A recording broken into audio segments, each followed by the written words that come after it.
Peter, when you were in the Attorney General's office, what division were you in? Well, I was at habeas corpus for a few years and then mental health. And then I went over to work for community health, deputy director.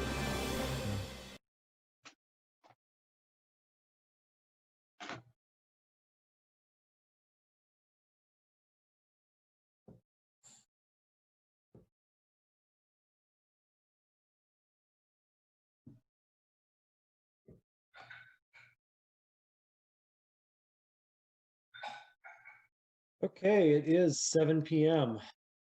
Unless home TV has an objection, we're going to go ahead and get started. Once, twice, alrighty. It is 7 o'clock. We will go ahead and call this regular meeting of the Planning Commission, the September 28th meeting, to order at 7 o'clock. First up on our agenda is public remarks.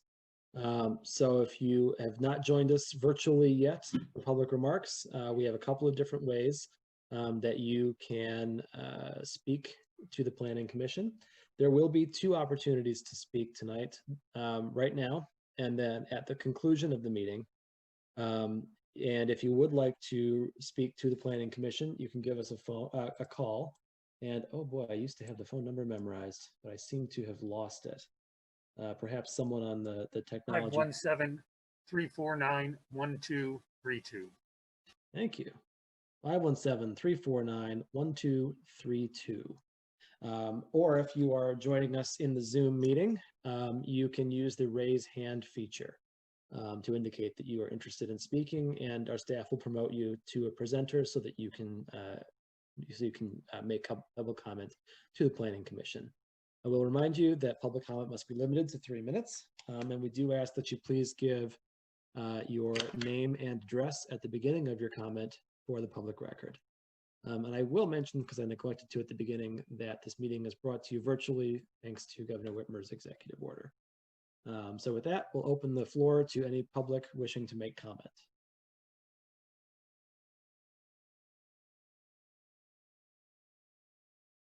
We are not hearing any calls coming in, sir. I see no hands being raised. Okay, thank you very much. We will then move on from public remarks to our next item on our agenda, which is approval of the agenda. Do we have someone who is willing to make a motion to approve the agenda? Moved by Commissioner Richards. Do I have a second? Seconded by Commissioner Shrewsbury. Any comments or changes to the agenda this evening? Kind of a general question about agendas. I'm wondering where it is appropriate in our agenda to address questions maybe to staff on prior SUPs. I guess if it's a question relating to, like if you have a question about prior SUPs that might inform your decision on a specific agenda item, you could ask it then. Otherwise, I suppose we could talk about that in other business. Okay, if we could. Are you looking to add an agenda item in other business then? Not if we don't need to, as long as you're comfortable handling it in other business, that's fine. Okay. I do have one small change to the agenda. Currently it lists approval of the minutes for the August 24th minutes, but I believe that the minutes in our packet were the September 14th regular meeting minutes. So I would hope that the motion maker would accept that change as a friendly amendment. Okay, I see a nod from Commissioner Richards. Any other changes to the agenda? Seeing none, all those in favor say aye. Aye. Aye. Any opposed? Okay, the agenda passes. Then we'll move on to our next item of the agenda, which is approval of the minutes. We do have one set of minutes in our packet from the September 14th regular meeting. So we'll need a motion to approve those minutes. Moved by Commissioner Richards. Do we have a second? Seconded by Commissioner Coyle. Any comments or changes on the minutes?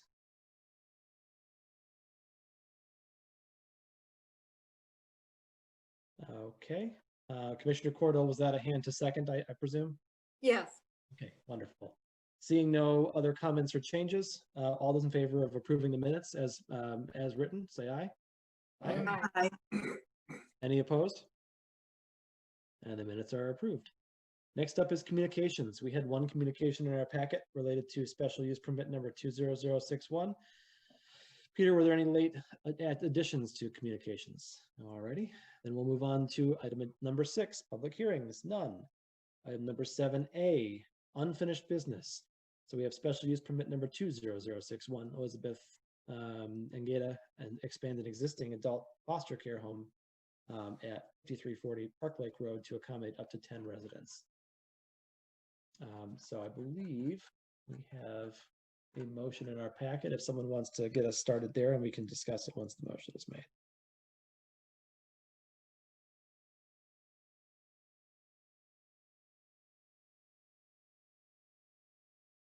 Maybe. Commissioner McConnell. Move to adopt resolution approving special use permit 20061 to expand an existing adult foster care home at 5340 Park Lake Road to accommodate up to 10 residents. Do we have a second?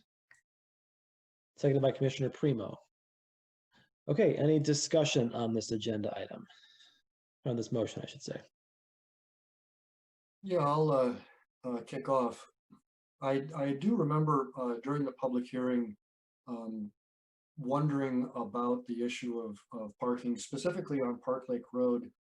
And I don't have a clear understanding in my mind at the moment whether there isn't, and this was referenced in the communication that we received, whether parking is permitted or it's just by convention. I went and looked and I don't see any signage. I didn't see any signage that prohibits parking on that road, but I've never witnessed parking on that road. So I'd like some clarification of whether that's that situation, if I could.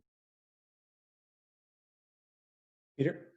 My take, there is no public parking on Park Lake Road.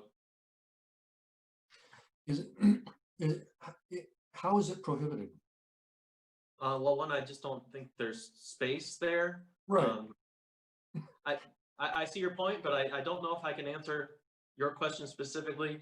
I don't think for a practical purpose that there's parking on that street. I don't know technically where it's signed or how legally we've made that point, but my impression is there's no public parking there at all. Okay, Commissioner Bloomer. It occurs to me, I've driven by that place 2 or 3 times now just to get my own mind fixed on what we're dealing with. It seems to me that parking is really not a major issue there. First of all, remember, the residents are all special needs. The residents themselves, almost 100% certainty, do not drive. So we're talking about staff and possible emergency vehicles if there's an issue that requires emergency vehicles. And there is parking on that property that would easily accommodate at least 5 vehicles. I just don't see it as a realistic issue that comes into play in the matter that we're dealing with here. Okay, thank you. Anyone else?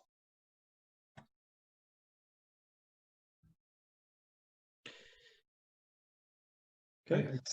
Oh, Commissioner Bloomer, yep. In our packet, we received a list of concerns, but it's not clear to me who this came from. Do we know where that came from? So Yeah. in the agenda, I imagine that was the communication we got from Brian and Mary Jean McNitt. Is that what it was? Yeah, it was listed as the agenda item 5A. This was an unusually labeled communication in our packet, but I think that's what it was. I can explain that a little bit. You are correct. That is who the communication was from. I did reach out to that party and asked them if I could include their name on the letter and got no response. So I did list them on the agenda so we at least knew. And they are residents on Park Lake Road nearby somewhere. Yeah, thank you. So I had a couple of thoughts as I've had some time to stew on this and mull on it. So I went back and I reviewed the packet from the last meeting as well. And it occurred to me that we had, our typical special use permit criteria, as well as some additional criteria found in ordinance that Peter had shared in the packet last time around. And as I looked through this, and I asked myself, really, does this so at its current capacity, right, at six residents, it did not require a special use permit. And the powers that be that made the ordinance had made a distinction between 6 and 10 in there. And so, this is really our first crack at deciding whether or not this is a special use that we want to allow in this area, specifically when it gets above that threshold of residence. And so I'm looking at this as if it were a brand new facility, right? And if it were proposing to come in here, what would we say to it? And I'll get to the fact that they've existed in a minute.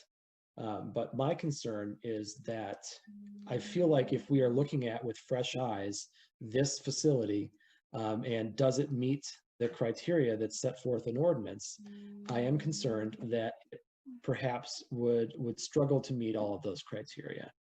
And it doesn't necessarily need to be a checklist, but as I'm looking at it, this is on page 15 of the packet from September 14th. The preferable location for a special use would be at the edge of a residential district, abutting a business or industrial district or a public open space. And this property does not, right? It's smack dab in the middle of a residential area. Number 2 is all means shall be utilized to face any permitted non-residential use onto a major street. Now, I've driven down Park Lake a lot. I personally would consider it a major street, but we don't classify it as a major street, right? We classify roads like Grand River and Saginaw and a few others as major streets in Meridian Township. This is a minor arterial. So, you could make an argument either way, I think, on that one. It offers natural or man-made barriers that would lessen the effect of intrusion into residential areas. I went to the property. It doesn't really do a great job, and we did hear from some of the residents that there wasn't really any good barriers in between to sort of keep the residents in place. And they did indicate during the public hearing as well that their residents are outside quite a bit, as well they should be.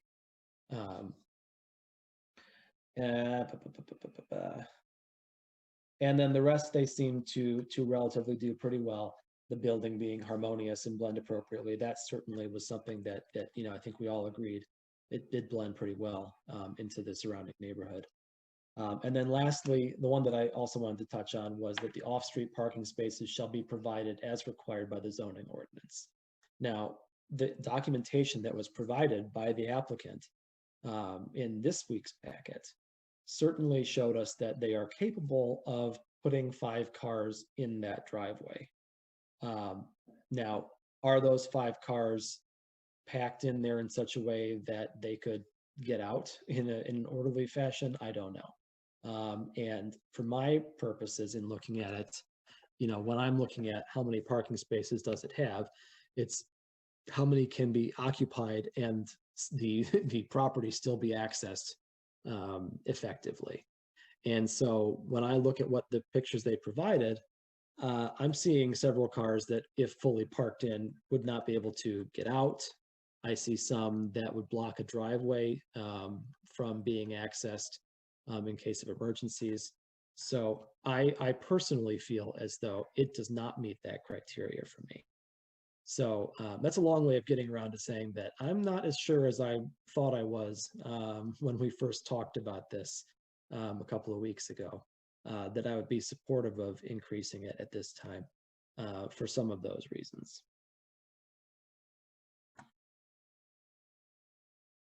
Commissioner Cordell. Yeah, I would be concerned I'm not saying this couldn't take place, but I am concerned if like an ambulance had to pull in, would they, or a fire truck? I mean, cars could kind of be moved around, I guess, even pulled into the grass temporarily. But I'm wondering about emergency access to this. I mean, they can provide the required minimum. It's not the best scenario. Peter, and then I saw Commissioner Richards next.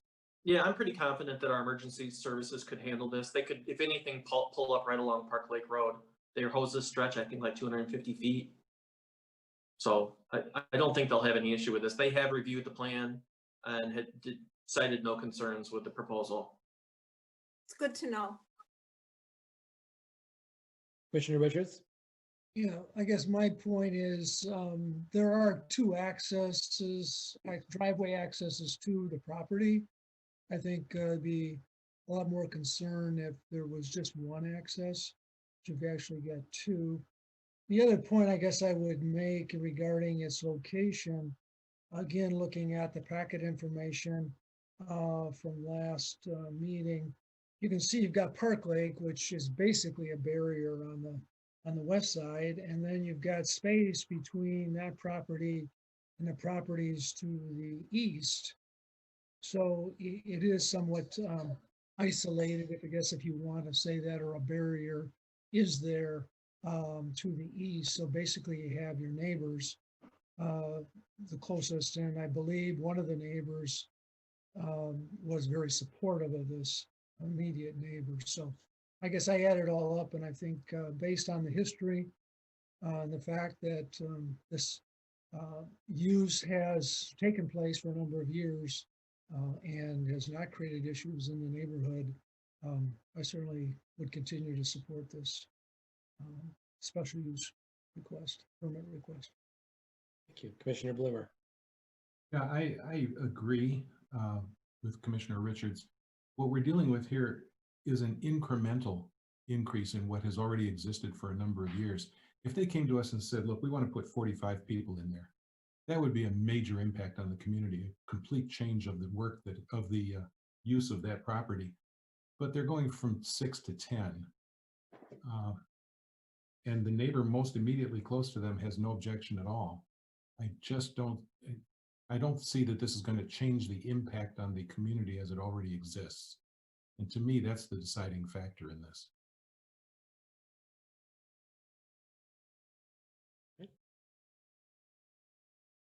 Mark? Director Kieselbach? Thank you. I just wanted to mention too that those site standards that were listed in the staff memo on page 5, under the ordinance, they say that those are alterable based on the character and the situation that you're reviewing. So it's not a must meet requirement for those. Thank you very much. Any other comments or thoughts on that? Yeah, Commissioner McConnell? the chair's remarks, you mentioned information from the applicant about the residents spending time outside. Could you remind me what you were referring to there? I mean, I don't recall the specific comment that was made, but there was a question, I think, from one of us during the commission discussion about whether and how often the residents were, out in the backyard and or outside. And to paraphrase, the response was more or less that they would sometimes walk on Park Lake across the street down to Grand River and back. And that they were often in the backyard, and that there was a patio and some chairs and what have you in the back. And Peter, yeah. I just wanted to let everybody know that the applicant is on the call today. So if you do have questions, like specifically, they may be able to provide some background on it. Mm-hmm. Thank you. I'm glad to hear that. I would love to have their response to note in the communication we got that residents walk down the opposite side of Park Lake. My understanding is that there's a side path on the west side of the road, but not on the east side. So this issue of crossing the road seems like it may be germane, and I'd love to hear more about that from the applicant. Mr. Chair, can I pull up an applicant? Please do. Okay, Elizabeth, we're coming for you here. I do see you, Commissioner Shrewsbury. So Elizabeth is on the call. Please be sure to unmute yourself and turn your video on. It sounds like some of the commissioners have some questions. And Commissioner McConnell, maybe you can repeat your question when she gets all settled here so that she knows what you're asking.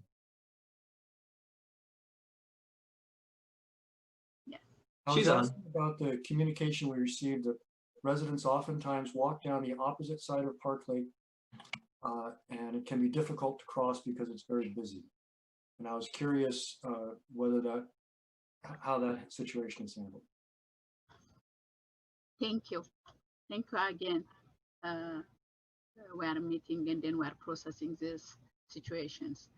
The residents, couple of them, they may not able to walk, and then they would come out and then sit on the porch. But 3 of them, they walk. When they walk, the staff, they cross the road together for safety.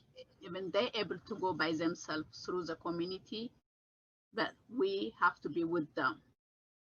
They can walk by themselves. We have to be with them. And then they cross the road and then they will go. And then one of the residents, she calls us when they are arriving, and then we go back and then we take them back to the house.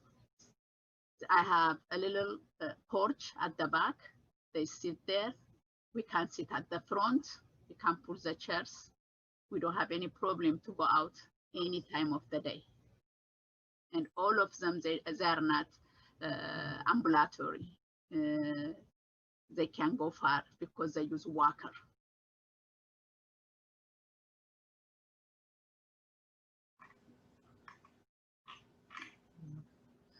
Thank you. Did I answer the question? Yes, I think it puts my mind at ease that the residents are always accompanied as they cross the road, and they cross the road in groups. I think it would be, I think the communication we received is suggesting that anything that can be done to enhance the safety of that road crossing would be good. I don't know what the technical choices might be there. I know that there are things that you can do that are really expensive and things that aren't as expensive. In the retirement community where my parents stayed, they put little flags in the stop sign posts. And if you wanted to cross the road, you could carry a flag with you to try to let the other senior citizens know not to run you over. But I'm not sure how effective that is. But the fact that they're accompanied by staff is reassuring. Yes, always staff cross the road. When they will go down to a roundabout, they come back, they go to Grand River, and then when they are ready to cross, to come to the house, she calls the house phone number, and then we'll have to get out to get them. But thank you for the idea. I'll able to get that sign. It's safety. I'll do for my residents the stop sign, and then hold might be the best to do. Thank you. Commissioner Shrewsbury. Just wanted to say, I do think that safety of the residents is important, and you know, the communication that we did receive expressed some concern about traffic on the street. I guess I just want to sort of ask us to think about whether in an application like this, whether the speed on the street that should be dealt with traffic control, not necessarily a factor in the decision that, you know, this applicant shouldn't suffer because people speed down her street. That should be addressed because people don't speed down the street, and you shouldn't, whether or not this request is approved. So I just want to caution us to sort of think about the scope of what's within our power and what isn't. And and make our decisions based on that. And I do, from what we heard in the public hearing last meeting and what I saw in terms of the pictures, I was not able to go by personally before this meeting, but had driven by it before. I'm comfortable with the parking and I'm comfortable with the things that I think are within our control. So I'll be supporting this request. Thank you. Any other questions or comments? Okay, seeing none, we'll move on to the vote. We will start with Commissioner McConnell. Sorry, what was that? Yes. Thank you. Commissioner Primo, Yes. Commissioner Cordell, Yes. Commissioner Shrewsbury, Yes. Commissioner Richards, Yes. Commissioner Bloomer, Support. Vice Chair Trezise, Yes. and the chair votes yes. Motion carries. Thank you very much, Elizabeth. We appreciate your coming and joining us this evening. Thank you. Thank you very much. Thank you. All right, that brings us to our next agenda item, which is agenda item 8A, Mixed Use Plan Use Development Ordinance Review. So I know that we've had a couple of folks, a couple of additional folks, I should say, send Peter some comments up, and I do see a hand from Commissioner Primo. Give me just 1 second. So thank you to everyone who shared their thoughts and concerns and questions and what have you with people before the meeting. With that said, Commissioner Primo, go ahead. I would like to propose a motion, or I'd like to move that we appoint a 5-member subcommittee consisting of 3 Planning Commission members, the Neighborhood and Economic Development Director, Clark, and Principal Planner Messner. And I would further propose that the subcommittee is charged with bringing a proposal for modifying this ordinance by the first meeting in December. Okay, do we have a second for that motion? I'll second it. Seconded by Commissioner Trezise. Discussion on that motion then. Commissioner Richards. Yeah, thinking about this, I understand, the I guess the working committee and how that works, but I guess my opinion would be that there's certain elements that are here that I think all of us should at least come to a consensus on, so that without actually writing the words and getting into the that level of detail. But to me, there's some general things, for instance, like the level of who approves this, or whether it's currently as the board with the Planning Commission recommending. I think there's some of these that I believe would warrant at least enough discussion so that this subcommittee, which I can support a subcommittee with some direction, because I think it would be helpful for the subcommittee to at least know what the consensus of the planning commissioners are on some of the, in terms of for instance, how we're going to describe a amenity, and how many amenities are needed, and those sort of things, which we're not really rewriting the language, as opposed to, at least in my thought here, that our discussion would be at a higher level than going line by line, trying to figure out, how this is actually going to work and all of it together. So that's my thought. But I guess I would oppose just turning this over to a subcommittee. Okay, I saw Commissioner Cordell and then Commissioner Primo. Yeah, I agree with Commissioner Richards. I think at least we, as a group, as a planning commission, we should go through the memo that Peter prepared and go point by point to get a consensus. And if we hash that out, then I think it very well may be appropriate for a committee, especially drawing from different groups to then go forward. But I really see the need. I think it's great that we have this in front of us, the September 25th memo, and for us to discuss it tonight. Thank you. Commissioner Primo. Yeah, I don't have any problem with discussing the memo, but I do think we have identified areas of concern, and that's well captured in the memo. I also think that for me personally, it's helpful to have something concrete to respond to. I'm not suggesting that we allow the subcommittee to make the decision for us, but I'm suggesting that a subcommittee doing some work for us could provide us with something more substantial to respond to. Thank you, Commissioner Primo. Yeah, I agree with Commissioner Primo on this topic.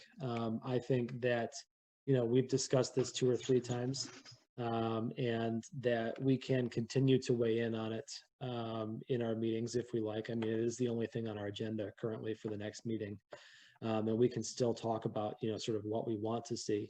But I think it's perfectly in order to charge a subgroup of this body to actually be tasked with doing the writing of the document and provide it to us for review before the end of the year. I think that's actually a really good idea.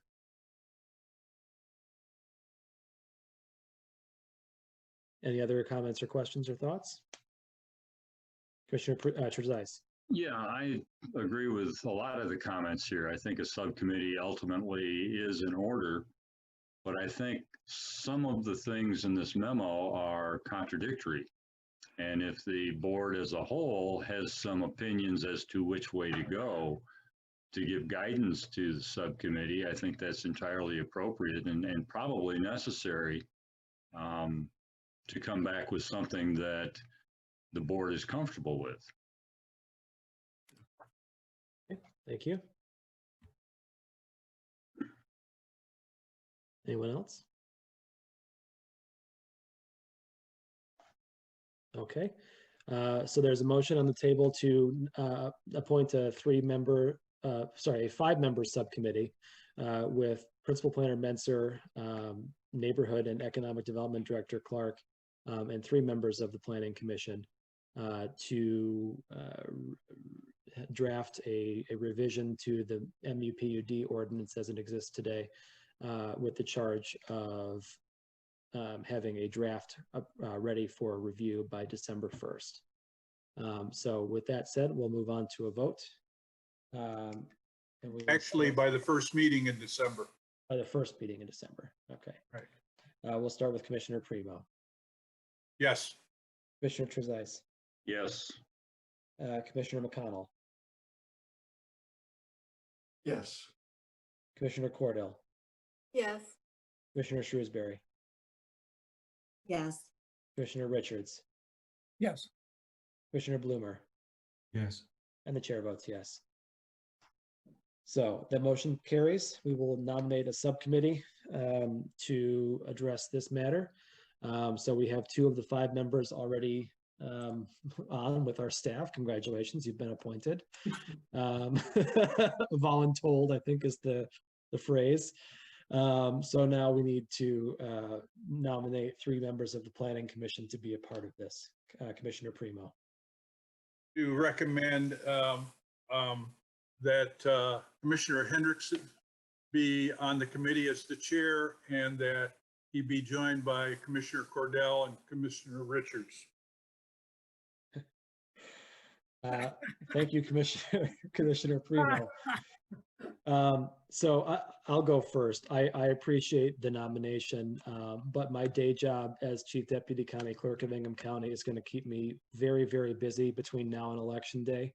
And unfortunately, while I would love to give this matter the due consideration, I don't know that I'd be able to find the time to schedule additional hours out of my day to do this. So I'll have to politely decline the nomination at this time. So Commissioner Richards and Commissioner Cordell, I will second that nomination. I think that those are 2 excellent members of that subcommittee if they'll accept it. Commissioner Cordell. I would accept that. I do have a question.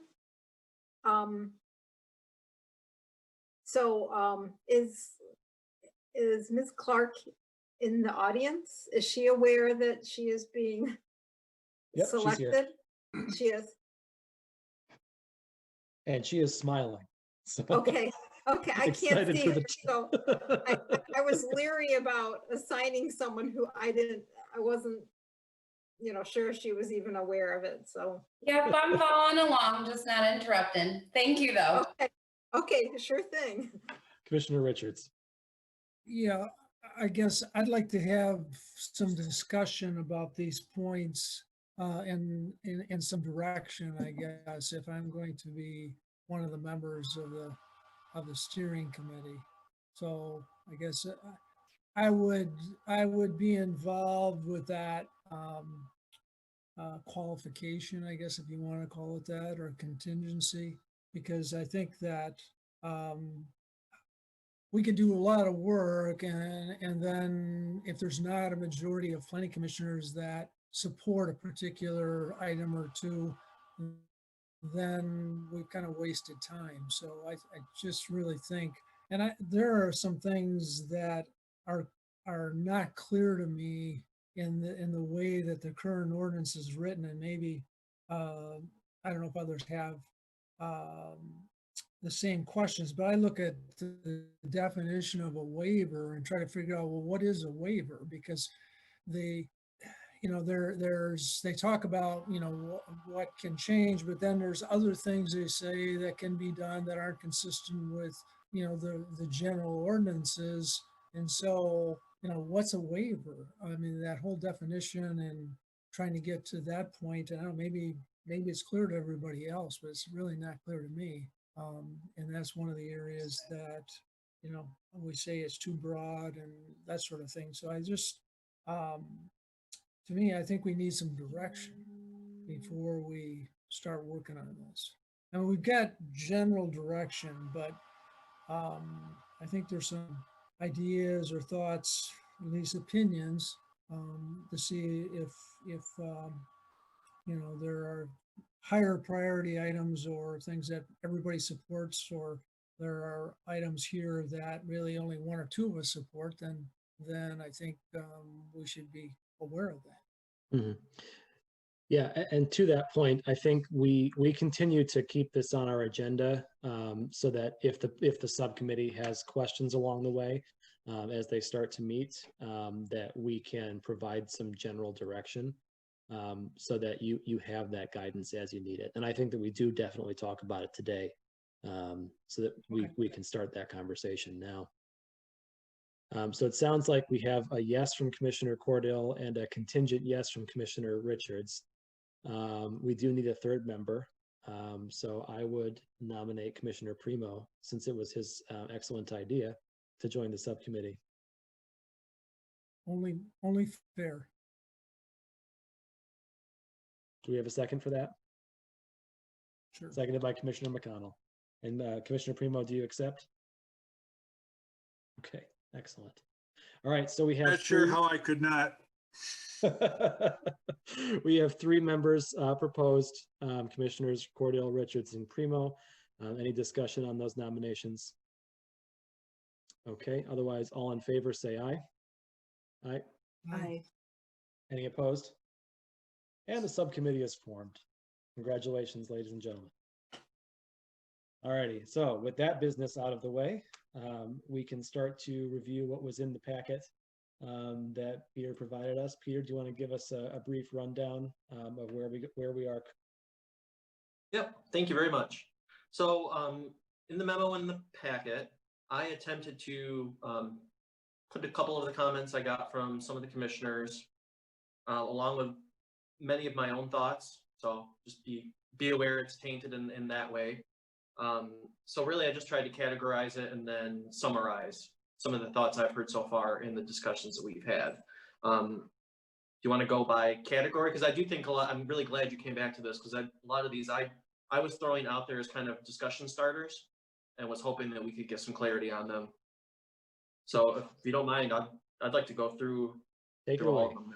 Okay, Yep. so concept plan review, what I heard was that the board may consider reviewing the concept plan and changing, then the planning commission would have authority to approve or deny the MUPUD. I think we all talked about it at a previous meeting, the reality of that happening is slim, but I do think the idea of making the concept plan, I don't want to just say better, but have a strengthen the position of the concept plan is important one, because it does kind of get breezed over right now, and it's definitely not a requirement. So there's that thought. I can pause after each one if there's any questions or comments or. Yeah, Commissioner Richards. Yeah, giving some more thought to the idea of who, the planning commission versus the board. I think there is middle ground if we wanted to look at it. For instance, if you read the ordinance, there's quite a bit of discussion, and this has happened in the actual implementation and projects that have come out. A lot of discussion about the PO of the office zoning and putting commercial in the zoning and how much commercial and that sort of thing.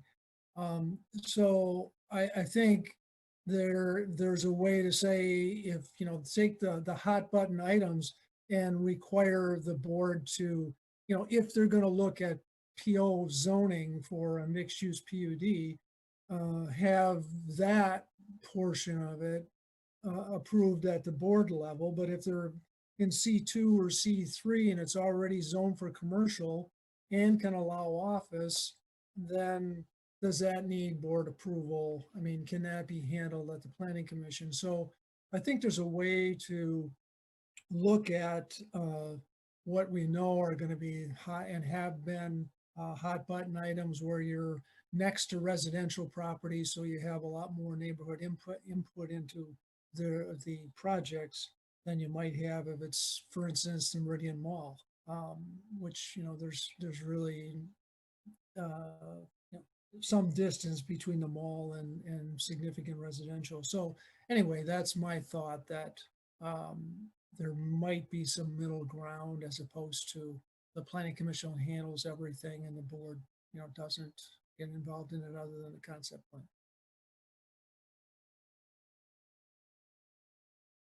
Yeah, and I know that this was partly in this discussion was related to how can we tighten up the timing of the process. And, as an alternative to this idea, I mean, I don't know, maybe Peter or Mark could help me out with what is actually part of, the Planning Enabling Act and whatnot. Are we allowed to skip the public hearing before we make a recommending decision versus an approval? So I kind of gleaned over that part though. I did include the relevant section of I think it was the Zoning Act in the packet. The only real requirement is that whoever holds the public hearing has to make a decision. Right.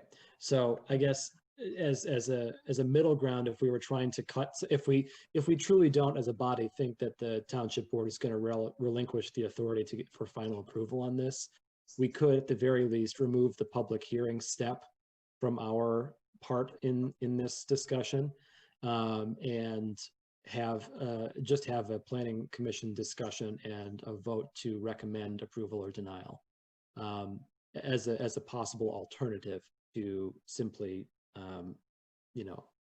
trying to get them to relinquish it, since we don't think that might happen. Commissioner Shrewsbury.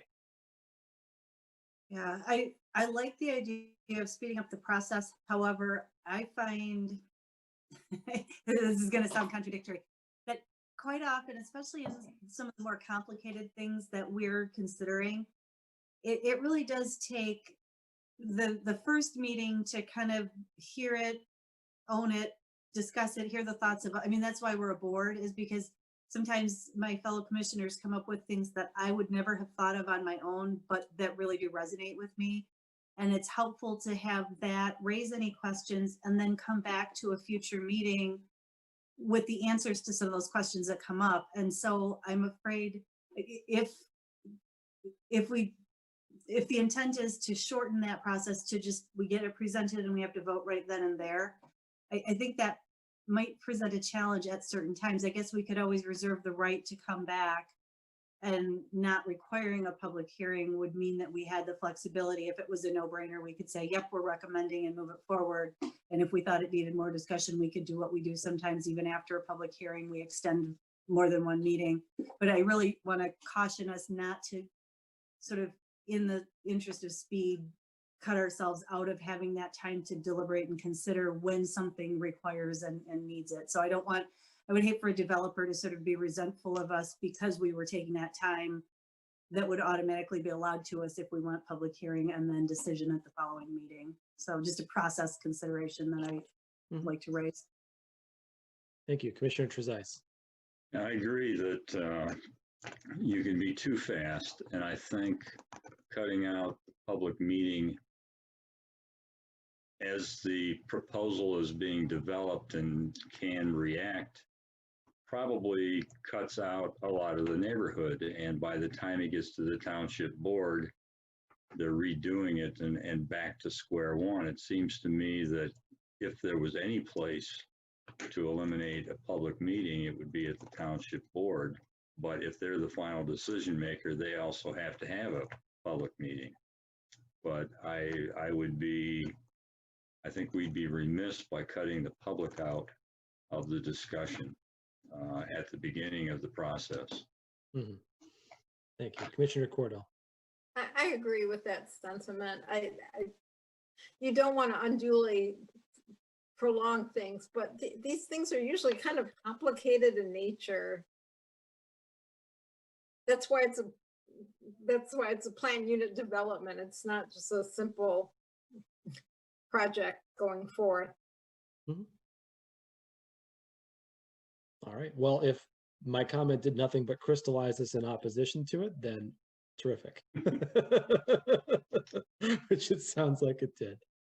Okay. Any other thoughts on the concept plan review or timing related items?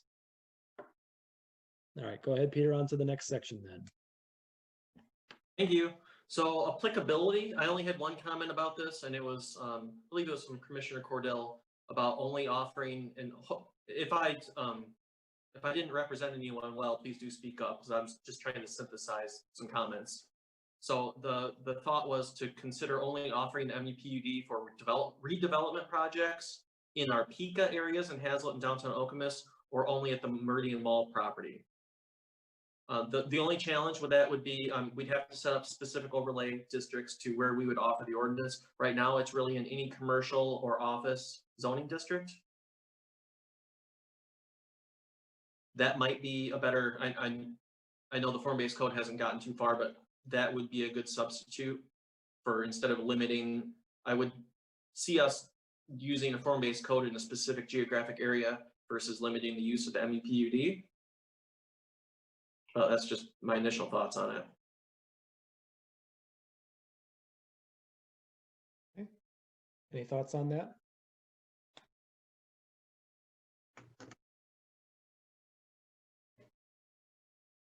So for my part, I hear what you're saying about the form-based code, and I hope that we get to a point where we can implement that effectively.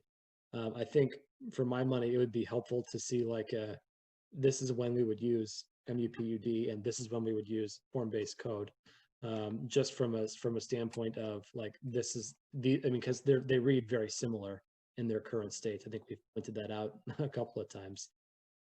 So that might be helpful just for clarification purposes in deciding about the proposed restrictions for location. I saw Commissioner Shrewsbury, then Commissioner Richards, then Commissioner Cordell.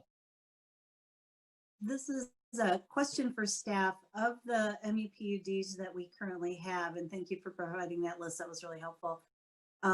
Which of those would have been allowed if we had had this restriction in place? I haven't lived in the township long enough to know that, sort of what the origin of those properties are, but I'm wondering what would have been put forward and what wouldn't if this restriction was there.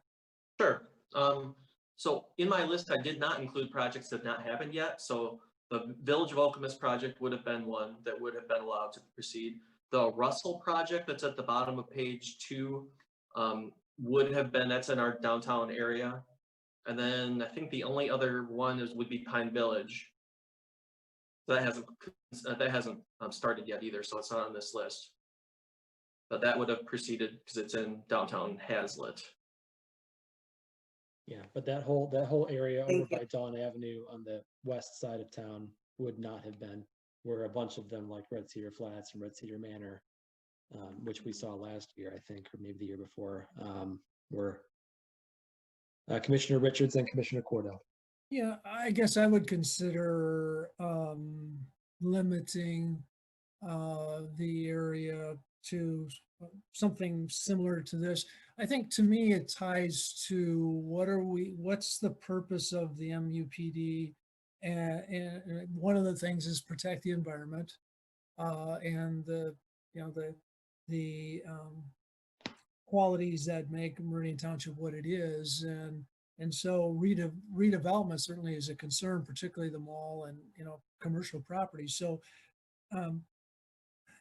I guess first off, I'm not so quick to give up on the idea that the Planning Commission could be the approving body. So to me, I think the more narrow we make this and the more focused we get it, I think the more, I guess to me, we have a stronger case. So it's not wide open and we're not taking green space and, applying MUPD to it. So anyway, I would favor, or at least lean toward making it more specific, targeted to the areas we want to see targeted. Commissioner Cordell? Oh, just my comment when I was thinking about this is we would have not had that project at Hagedorn and Mount Hope. That's true, because that's a greenfield. But in many ways, the MUPD and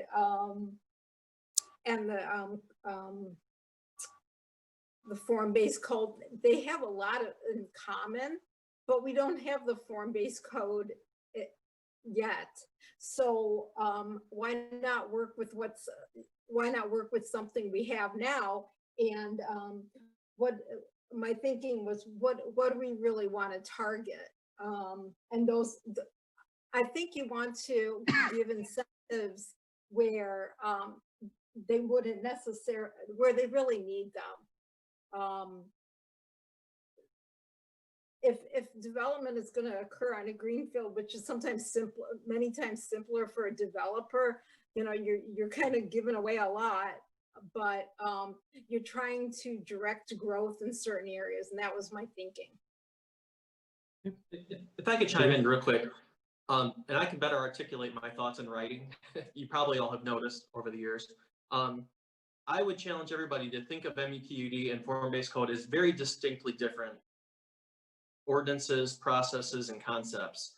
To me, the MUPD ordinance it's more of a process that we're going through. There's zoning provisions, specific standards. The form-based code to me is a vision.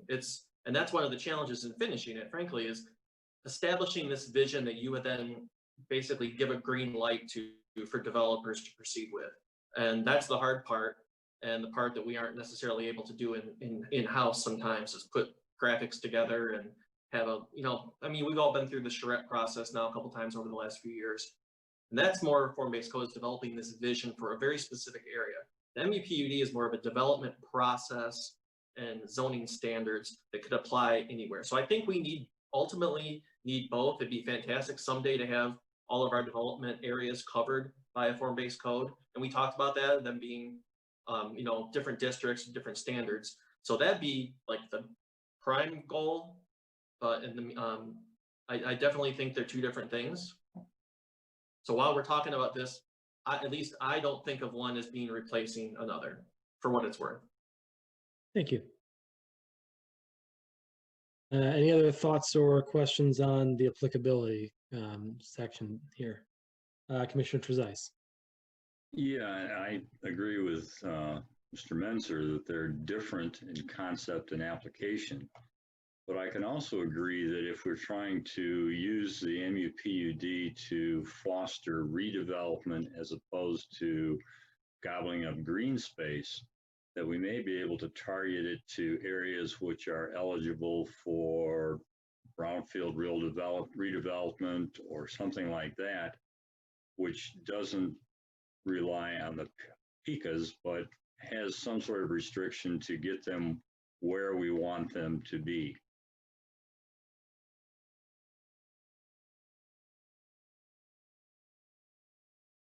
Commissioner Precise again.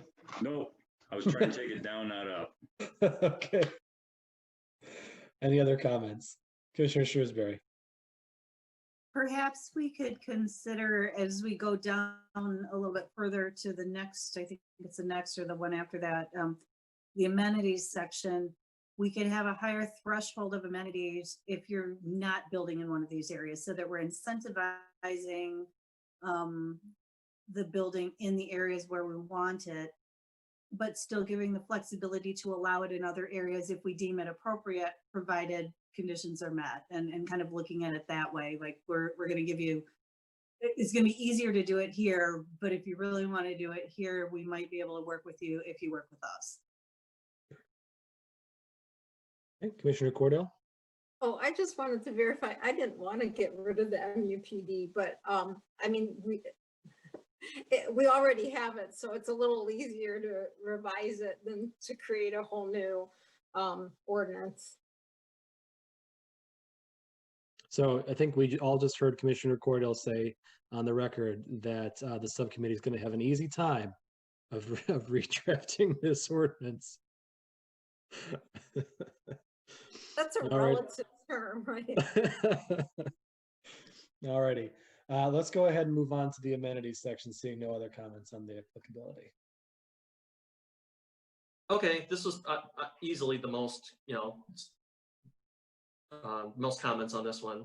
So what I had was a thought about the size of the amenity so there was an attempt, I think, by several people to try to quantify how much space in a project the amenity should hold, and then some different opinions on how exactly that happens. So what I heard was maybe as a percentage of the development with square footage, that so much of it will be dedicated to a specific amenity, or a portion of the project, a minimum square footage. And I think that was the general thought, was there needs to be something, because I think probably everyone agrees, and that we don't really have much to judge these by right now. Another thought was the amenities serving the general public versus the residents of the development. This has been a long discussed and debated topic. And I heard a lot of comments basically in that vein. So not easier said than done, surely. And then definitely, if they're offered, are they accessible? Are they something that regular folks would know to go to? So sure, you can say, this green area in a private development is an amenity, it's available to the public, but who's going to go there? Would I know as a resident that I can go play on someone else's private property? Probably not. I think that was the thought. Obviously, identifying different and additional types of project amenities. What I hear a lot is this current bar is too low and it's too easy. These are the amenities offered are typical in what should be provided in development projects versus extraordinary. There was some discussion about dividing the amenity list into categories. Now it is based on categories, but this suggestion was particularly with an intended audience. So who the amenity for the public, the amenity for the residents. So dividing those up based on who would be using them. And then the creation of a amenity list. And we kind of have that now, but I think just expanding on that concept of giving a lot of options and allowing developers to pick and choose. So that's what I took out of the discussion, and I'm definitely interested in hearing more. Okay, I see Commissioner Richards, and I don't know if that's an old hand from Commissioner Cordell or not. Yeah, Richards. I think one of the things that we should get a clarification on is whether we actually have a list of amenities or not. Or we have a definition that describes an amenity, and then it's up to the proposer of the project to say this is an amenity. And then for a planning commission to judge whether that's an amenity. For instance, one of the things listed is underground utilities. Well, that's really, I mean, yes, we want to see that, but pretty much everything, at least from the coming into a project, is underground these days. So I think it was somebody, I think staff or one of us researched other ordinances and didn't see a lot of good examples of what an amenity was, or is proposed to be. So I guess I'd be interested in kind of a consensus as to whether the subcommittee should do more research on that and come up with amenities, or should we just eliminate the list of amenities and come up with a definition and a description that we could use. Yeah. Commissioner Trezise, I think, was first, and then Commissioner Bloomer. An interesting idea, Mr. Richards, whether we give a list or whether we give a description. And I'm not sure they're mutually exclusive. Maybe we give a description and say, here are some examples. One of the things that kind of peeved me last month or the month before an EDC meeting was one of our MUPUDs came in and asked for $500,000 to pay for the amenities that they'd sold us on getting their MUPUD. Now, the EDC didn't buy that, but I think almost at a minimum, the cost of the amenities should be borne by the developer, and there shouldn't be an attempt to get the community to pay for the amenities they're using to justify their MUPUD. But that's just my bias, so. Commissioner Bloomer, and then Commissioner McConnell. Yeah, it seems to me that a possible workable middle ground is simply to give a suggested list, and then the last entry on the list is others as approved by the board. Okay. Commissioner McConnell? Yeah, I was going to offer the subcommittee a shortcut. We do have a fairly sizable list, wish list of amenities in our climate sustainability plan. And that, since that is in principle agreed to as at a policy level by the board, it is an expression of the kinds of things that we're looking for. And as we saw in the ANDEV discussion, a natural inclination for an applicant in developing, especially a large project, can be to design to the design standards. For example, if you're not in the floodplain, if you're doing all that you can, you're required by law to do, that's one thing. But if you're trying to be forward thinking in adapting to climate change, that as a principle governing the sorts of amenities that we're looking for, so the committee might find some grist for the mill in that climate sustainability plan. Right. Any other thoughts or comments on the amenities section? Commissioner Bloomer. I just want to go back to one of the previous comments about one of the possible amenities is underground utilities. To me, that type of definition just drags in a whole host of things we don't want in there in the first place. The generally accepted dictionary definition of amenity is something that improves the livability of a project or enhances its comfort feature. Discussing the utilities, I think, is just getting into whether you're going to have red bricks or white bricks. What we really want is something that's going to enhance the public perception of the project as what constitutes an amenity as opposed to part of the structure itself. Okay. Commissioner McConnell? Yeah, I'm not sure where that idea comes from. I know it has been a huge part of the Four Corners discussion. And I think there's a general public perception that if those utilities could be put underground, that intersection would become a whole lot more attractive.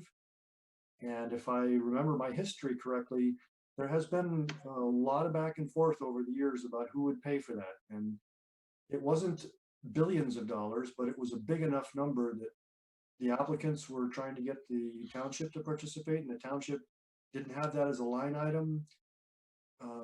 And maybe had the applicants seen that up front, that might have changed the conversation.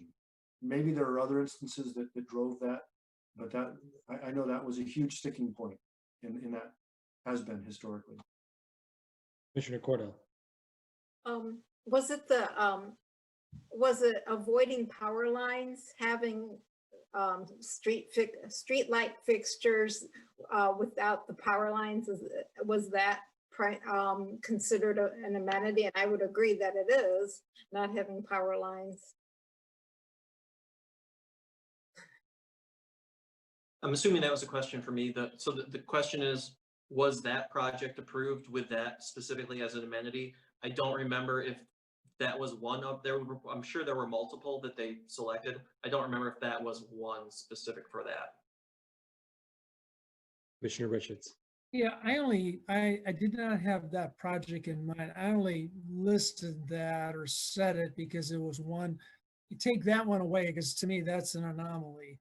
That's a very high cost to do that. So, but typically that's, you don't have necessarily those power lines running right across your property. So I didn't mean it as something specific to a particular project, just kind of generally speaking, is that, to me, that's really not an amenity if you're talking about it in general, not on this specific project.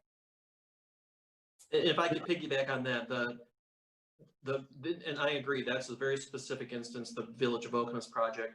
We, as part of our site plan review, we use underground utilities as just standard. It's not an amenity, it's just every project, that's one of the standards. Thank you. Commissioner Primo. The nature of the discussion so far on amenities makes me think that it would be very important for us to come up with a good, solid definition of what we are meaning when we say use the term amenity. What we would like an amenity to be in terms of and part of that discussion, of course, is a benefit to public and resident. But I think I would tend to agree with Peter that we need to get a good solid definition and then provide some examples, because the reality will be they will always come and say, well, could we do this as an amenity? And if we have a definition that we can then bump that suggestion up against, then we have something to direct our decision-making process. So I think the definition piece is the significant piece. I agree, and I also think that that we need to create, if we're going to create a list of amenities that we include, that it needs to be scalable to the project, and not simply just be sort of a blanket. I'm looking at the ordinance now, and I'm seeing electric car charging stations, right? And that's all it says, electric car charging stations. So that to me says if I put 2 in, I'm good. But if it's, a massive project for 500 residents, I don't think 2 electric car charging stations should qualify you as provided an amenity. And so, putting some thought into big project, small project, how do we go about sort of scaling the list to meet the needs of an ever-changing applicant? And that's just one example of several you could look at with this particular set of amenities that we currently have. Commissioner Primo. And my response to that is that again, going back to the defining, which I heard you agreeing with me, but something like a charging station, there will come a time, well, that will be standard. It won't be an amenity. People will do it because everybody's driving an electric car. And so that's where I think our defining becomes so important, because as we progress technologically, what we're calling an amenity today won't be an amenity tomorrow. It'll be a standard.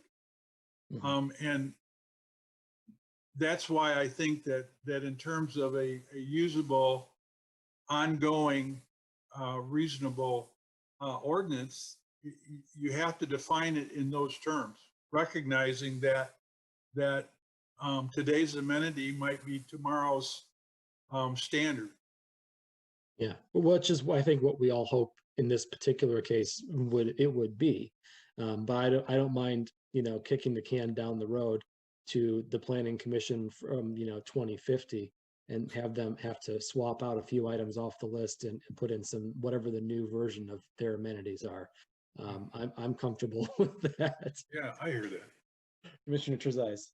Yeah, and when we get to amenities, is a charging station that's available to the residents of that apartment building an amenity to the public, or is it an amenity to the individual? I think it's important to know who the amenity is serving. If we're changing our underlying zoning laws to allow exceptions and to allow benefits to the builder, which, assuming our zoning laws are appropriate and everybody's happy with them, which is a big assumption, to make that change without getting something to the township public as a general rule somehow seems focused on the developer as opposed to the community that's giving up some of the control over the development. So I think it's important to look at who the amenities is designed to serve. And also it may be at some point that we're going to have a hierarchy of amenities, that this one is worth more than that one or whatever. I'm not sure that it comes down in the ordinance, but if the definition is clear enough as to, for instance, who it's designed to serve, that may give us some grounds to say this is a better amenity than that, or for lack of a better word, that will get more credit than the other one. Commissioner Richards. Yeah, I agree with Commissioner Trezise, and from the standpoint that we may have to incorporate some minimums, particularly if we want to have amenities that essentially are for the benefit of the greater good of the community. Then we may end up being more specific and basically defining,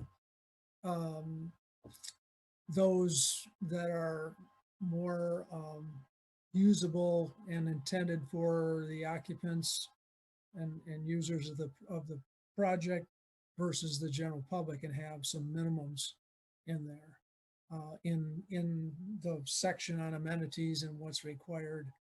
And I believe too that we can incorporate it in when when the requests are to increase the density.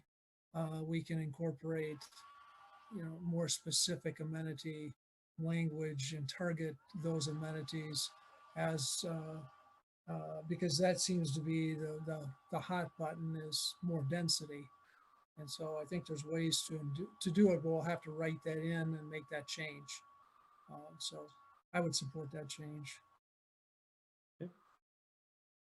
Any other thoughts or comments or concerns on the amenities section? All righty. Sounds like we've had some good discussion to get the ball rolling on that. Right, next up, Peter, is design standards. Okay, thanks for all your comments so far. The design standards, I think these are things that I've thrown in there. I just would call attention to some of those design standards if you haven't taken a look at them. Something like the fenestration at ground level. Are there Is what we're asking for right now good enough? Do we need to change that? The second bulleted item is something that I had thought about. I know it's come up over the years, but do we want to continue right now? The general acceptance, and I guess it depends on which project it is and which board or commission at the time discussed it, but has accepted vertical and horizontal mixing. So in the ordinance, we allow mixing of uses horizontal and vertically. Is that something that you want to continue with? Would you rather see just vertically mixed uses? That's kind of the more traditional mixed use. Because right now what we're getting, and you see from the list of projects, are maybe a existing commercial building with apartments built around it. And that has been kind of generally accepted under the premise of MUPUD. So I'm just kind of challenging everybody to think about that. And then requiring higher quality building materials. Right now, really, we do require high quality, but if we want to strengthen that or make it more specific in the future. So I'm not looking for necessarily answers right now, but just wanted to bring those up as some topics as we get through this. Nothing but granite walls everywhere.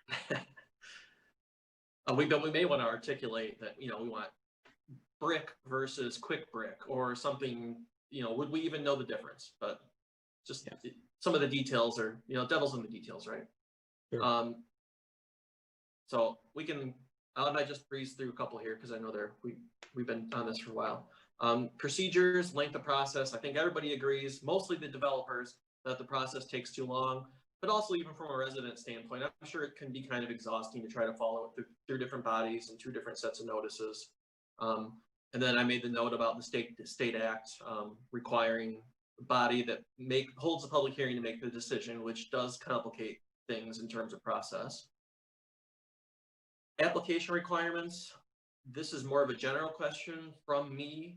Are you getting the materials needed to make an informed decision about any given project? So if you could take a look at what we require for the application, maybe there are things we want to tweak. Maybe there are things we want to put timelines on. I know that the natural feature study, for example, now I know the ANDEC project wasn't a mixed use plan unit development, but I think it's fair to ask, even in that scenario, maybe we need to articulate if there is something specific that we want to see. We need to get those in the application materials. Because I can tell you, they will, unless it's in the ordinance and I can point to a list and give it to somebody, they will not do it of their own accord. Yeah. So that's more of a thinker as well. Commissioner Richards. Yeah, one thought I had, just thinking about that and the whole idea of the concept plan, there's a section there of the current ordinance that talks about phases. And I guess one way of looking at that whole concept plan thing is that if it's going to be multiple phases, we should see a concept plan. If it's all one project, then I guess, that's, again, something to think about in terms of, I mean, it would, in some ways, maybe be longer if it's all one project and they have to have a concept plan and then the final plan and everything. But if they're going to come in phases, we probably would want to see a concept plan. So something to think about along that line in terms of the application requirements. Yeah, and on the topic of phasing, this is something that sort of got under my skin a couple of times. I think that if we are going to allow phased projects, which we should, that perhaps we should put in some more stringent requirements on some of the requirements that are inherent in an MUPUD being present in all phases of the project. I would hate, and this is not something that I've necessarily seen a good example of, but I wouldn't want to see something where all of the amenity features are backloaded into phase 3 of a project, and then they never get to phase 3 of the project. That's, I believe that we are smart enough to catch that sort of thing. But it might be nice to sort of nip it in the bud by making that a requirement that those things be relatively consistent through all phases of the project.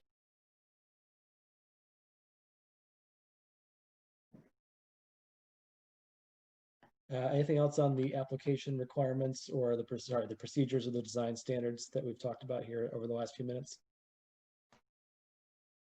All right, moving on to application or waivers rather. Okay, thank you.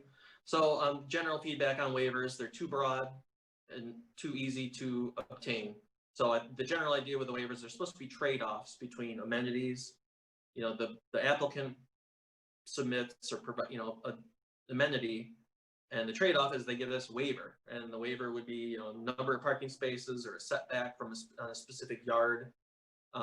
But generally the consensus among the group here is that the waivers are too easy to get because you really only need to provide one, and we can touch on this with the amenities, but the ordinance only really requires one amenity. Now they have a number, I think you have to provide 4 to get the density bonus, but overall it's a pretty low bar to get amenities, and in turn waivers are pretty easy to get. So something to consider here. All right. Any questions about waivers? I think it goes hand in hand with the amenity discussion. They're really kind of one and the same. Density, the bonus density. I heard a comment about greenfield developments and bonus density. So maybe there's some sort of limitation on where we provide or where we allow an applicant to seek a bonus density beyond what's allowed in the ordinance. I also heard limiting the density based on site constraints. Oh, this is actually my thought. I am not a believer. I know it doesn't matter necessarily what I think because I don't vote on this, but I think some of the numbers are sometimes artificial. So what we've done in the downtown Okemos and Pine Village, or the Hazlet Village Square area, or downtown Hazlet, is basically allow the number to allow a developer to back into a number based on the site. I just wonder if it isn't superficial to have a number based on something rather than see a project and see how many units. It's easy to get hung up on density, I guess is the point there. And then this has gone years back, but counting units versus number of bedrooms. If that's a point that we need to articulate, I think it should be clarified in the ordinance. I'm not suggesting one way or the other, but it's been discussed over the years. Any thoughts on density? A dense topic. All right. Let's go ahead and move on to commercial. All right. Keep rolling. So commercial component. When former Economic Development Director Chris Buck was here, we talked at length about, especially now, given the current economy, but even at the time, is it realistic to require commercial in these projects? It's sometimes clear that developers don't want to provide them. We know that there's issues right now with getting them financed. So is there a specific reason why we need to have a commercial component? Could we apply the MUPUD ordinance in a commercial setting without having to require a specific amount? Now, if it's commercial zoning, that's one thing, but does there need to be a tie between requiring commercial, or maybe we amend the ordinance to somehow just do a residential PUD without a commercial component? I saw some comments about completely eliminating the requirement for non-residential space. There were several comments about considering lifestyle uses rather than strictly retail or office. I took that to mean something beyond just the standard office space or store. So my mind immediately goes to some of the new uses at the mall, like the trampoline place or the go-kart kind of thing. And I would just say right now the ordinance doesn't really consider that. We would just consider that commercial. So I would say that could be part of a project as is. Establishing minimum size for a commercial component. This has been an ongoing challenge, and you can pick your project where there isn't the commercial space either that we were promised. And I hate to use Red Cedar Flats as the poster child for this. There was going to be 10,000 square feet of commercial right up on Grand River. And what we've got now is a big open space with some treadmills for residents to use as their gym. So it's really tough once a project's off the ground, particularly once we've issued permits. I don't know a way that the township doesn't. How would we enforce this kind of thing? We can't force them to sign a tenant. It wouldn't be in our best interest to keep it vacant either. So, and then finally, just allowing existing commercial to count towards a new MUPUD project. It has come up several times in the last couple of years, whether that's something the Planning Commission wants to see, or whether that's something you may want to consider articulating differently in the ordinance. Commissioner Bloomer. Forgive me because I'm the newest one here, but if you eliminate the requirement for commercial space, aren't you eliminating the MU part of the MUPUD? Yeah, I kind of corrected myself partway through that. I understand that commercial zoning, there needs to be something, but you know, that's the beauty, I guess, of writing our own ordinances is we can somehow mix it around, right? It's now just an SUPUD, single use. Right. Any other questions or thoughts? Uh-oh, I think we're fading here. This is why it's a good thing we have a subcommittee now. Commissioner Trezise. You're muted, Peter. Commissioner Trezise, you're muted. You're right. Peter brought up the possibility of allowing existing commercial to count toward the MUPUD. And I'm not averse to that in certain situations, such as we require vertical MUPUDs and not horizontal. So that would allow for building an apartment unit atop the grocery store in Hazlitt, and counting it. I can see that to say there's a commercial development over on the other corner here, and I'm going to build an apartment building over here that's totally unrelated, and counting that as an MUPUD seems like a stretch of the intent of the act. But I could see situations where we could take into account existing commercial property or office property and expand that vertically and count that as part of the MUPUD.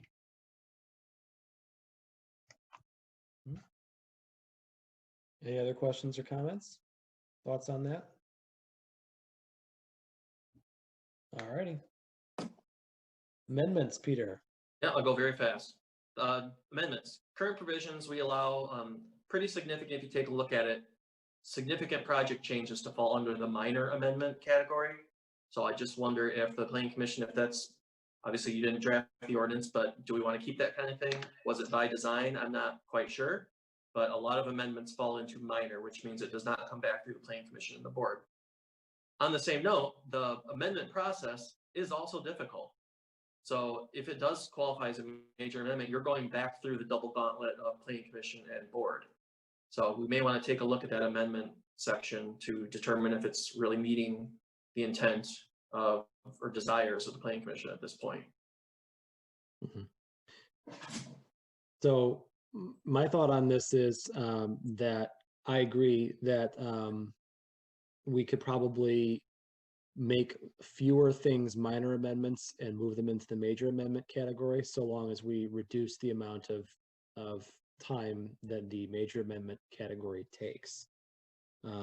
So perhaps in this case, the township board would be willing to let us handle the major amendments to an MUPUD application on our own, given that they've already weighed in on the project as a whole. That would cut out, well, more than half of the process, but also being a little more stringent as to what falls into that category of things that would require us to weigh in on that. So that'd be my thought, is that we could accomplish both by, making the amendments more stringent and also reducing the time that it takes to actually get them passed through the process. Commissioner Richards, I saw. Yeah, just for the committee's standpoint, we'd want to see what the amendments have come in on the projects we have, and give us an idea of what we've seen for amendments. It sounds like a little homework for Peter and Mark Right. before the first subcommittee meeting. Right. Well, when we get to it. Okay. That's all I had in the packet. So The only thing that I did not see in that list that I know we talked about, and we touched on it briefly, was this notion of adding penalties if they fail to meet or live up to the criteria that we lay out in the application process. So finding a way to enforceability, I guess, is more what I would say. how do we better enforce the requirements of the MUPUD throughout the township on projects that have been passed. And so that was the only other area that I know we had highlighted as a major area of interest that you may want to consider in your meetings.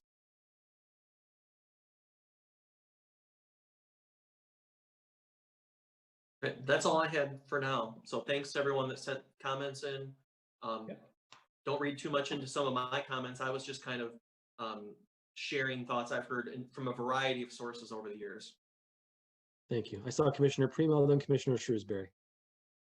I just want to, before we leave this issue, I just want to request, Peter, if you're willing, could you maybe provide us with some suggestions for meeting times and get that on the calendar for us? Absolutely, I would be happy to, and that would help me plan how we're going to tackle this too. So I'll reach out. I would say at a minimum, we should probably plan on getting together, and depending on the progress we make, of course, but at least once in October and once in November before December. Okay. Commissioner Shrewsbury. Yeah, the comment you just made about sort of enforceability made me think, and I cannot recall if it is a phased project, once we give the blessing, do they ever come back to us in subsequent phases, or is it like blessing and done? Because that might be a way to sort of do that check-in and sort of have conditional approval of, you can do this, and then when your next phase comes, you got to come back and kind of give us a progress report to tell us how it's going, or something along those lines that would make that next step conditional. And particularly if we built in what you had talked about just now, about front end loading some of the amenities so that they weren't all in phase 3, we could do that, sort of, that there's something in it for them to come back. So just a thought for the committee to consider. Yeah, I think that's a good idea. Any other thoughts or questions? Okay, before we move off of this topic, based on the meetings the meeting suggestion from Commissioner Primo a moment ago, I am noticing that the only thing on our agenda for our next meeting, which is October 12th, is this mixed-use plan unit. Oh my God, I can't talk. Mixed-use plan unit development ordinance review once again. And so my question would be: is there going to have been enough progress made that we think the subcommittee might have need our input again on some issues? And if not, I think it may be in order for us to, I think we can reconsider the agenda, add to that change in our meeting cadence to remove that meeting from our calendar, and then just wait until the second meeting in October to come back and talk again. I think that's procedurally how we'd have to do it, but I'll let Peter correct me right now. Well, I don't want to correct you at all. I was just going to tell you I'm going to be off the rest of this week starting Wednesday. And so that just leaves the 1 week for us to meet. To me, it would be helpful if we could, if you ended up choosing to cancel that meeting on the 12th, that the committee can meet possibly that week, and then have something for you at the October 20th, at least a status update at the October 26th meeting. Okay. Does anyone have any objection to what I just proposed? Okay, I'm seeing a lot of shaking heads. Okay. So with that said, I think we've got 2 votes to make it happen. So first, I will move that we reconsider the motion whereupon we approve the agenda for tonight's meeting, so that we may add an agenda item as agenda item 8B, which is Planning Commission meeting schedule. So I'll need a support on that. Supported by Commissioner Shrewsbury. Okay, so the vote here will be to reconsider the agenda so that we can add an item to 8B, which is Planning Commission meeting schedule. Any discussion on that? Peter? Mr. Chair, I think we can just cancel the meeting. I don't think you need to actually amend your. That was Is that my, right? Yeah. just Okay. cancel. I just know that when we first passed the meeting, Kate, the meeting schedule for the year, we had to actually take a vote on it. Yeah. So if you think we can just cancel it and that's kosher, then Yeah, we can. terrific. Then I'll withdraw my motion to reconsider the agenda. And we'll go ahead on from there. Commissioner Richards. Yeah, I would move that we cancel our next planning commission meeting. All right, any seconds? Commissioner McConnell. Thank you. Any discussion on that? All right, very good. All those in favor of canceling our October 12th Planning Commission meeting, say aye. Aye. Any opposed? And we got a little break for us. Motion passes. Before we move on from agenda item 8, I know that Commissioner McConnell had some questions. So I'll open the floor for a point of information to him on SUPs. Thank you. I had a question about SUP 20051. That was the 1732 Hamilton Road established motor vehicle repair shop there.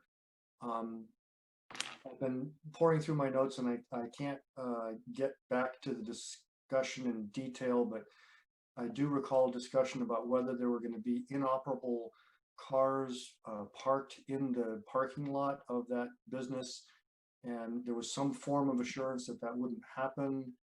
And it seems like they may not be complying with that commitment. And I don't know if that falls under a code violation or how best to handle it. So it was really just a question of how best to deal with that sort of an instance.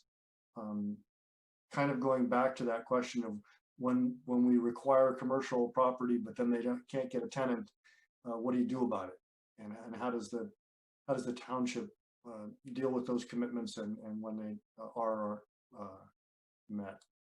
Yeah, so I guess Peter or Mark, did we actually condition it on not having inoperable vehicles in that?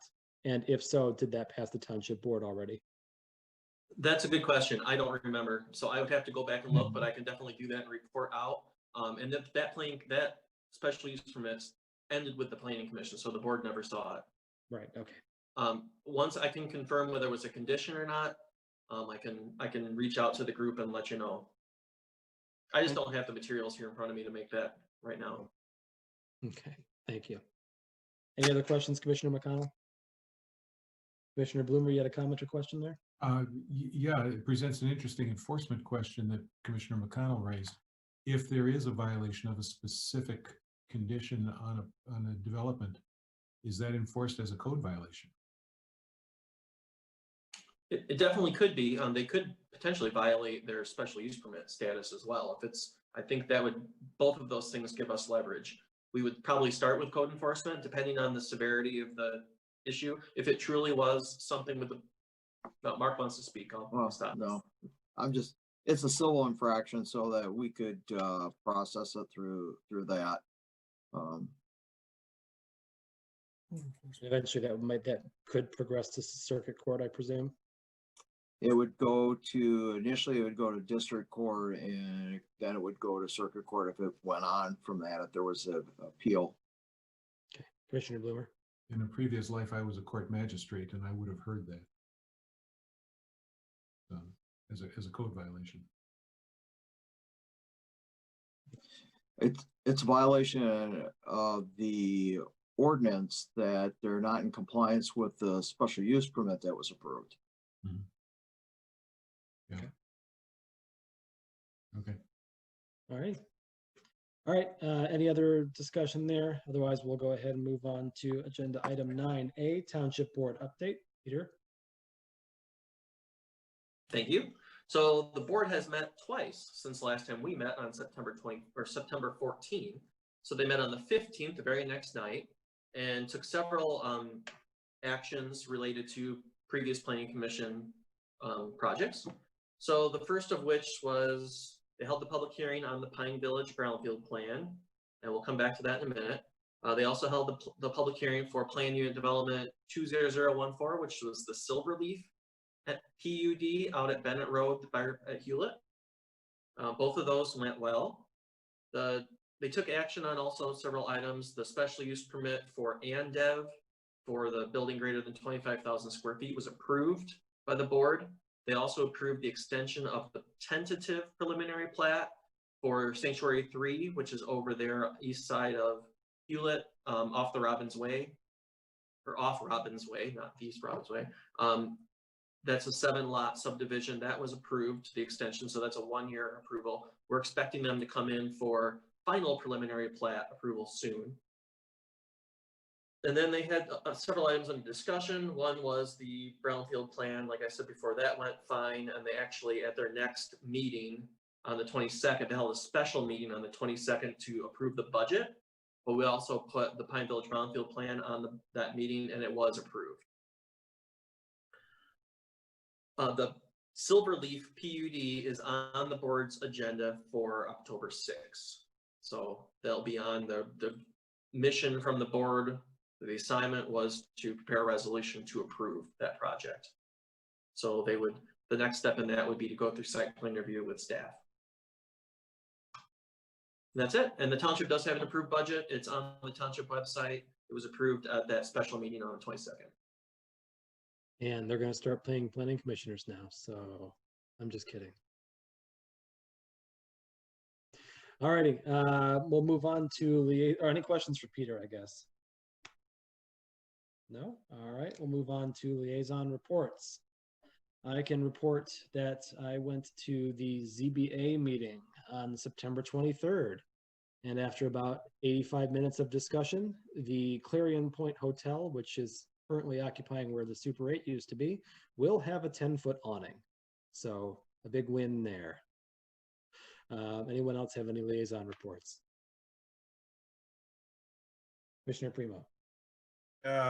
Last Thursday, we had a special VRA meeting, Brownfield Redevelopment Authority, and our agenda was modified, and we dealt with property at 2360 Jolly Road, where we agreed to transfer the approval plan from the previous owner to the current owner. Okay. Anybody else?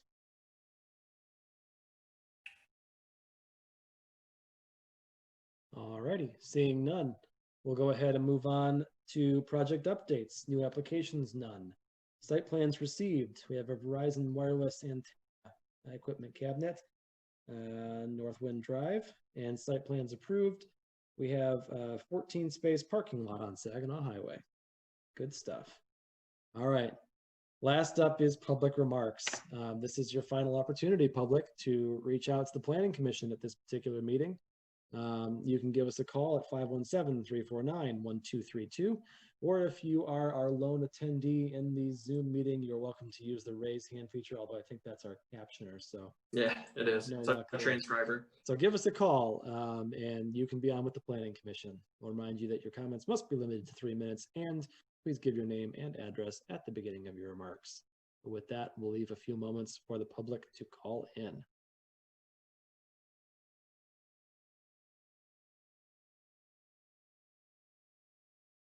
Sounds like the phone lines are clear. You're not Alrighty. hearing any phone calls at all, sir. No crickets. All righty. With that, we will move on to our final agenda item, which is adjournment. We'll entertain a motion to adjourn. Moved by Commissioner Primo. Do we have a second? Seconded by Commissioner Shrewsbury. All those in favor of adjournment say aye. Aye. Aye. Any opposed? All right, the motion carries and we stand adjourned at 8:43. Thank you all. Night. Thank you. Good night. Thanks. ZBA Have a good meeting was- night. ZBA meeting was riveting stuff, and if you are free on a Wednesday night, by all means, you should watch, because that is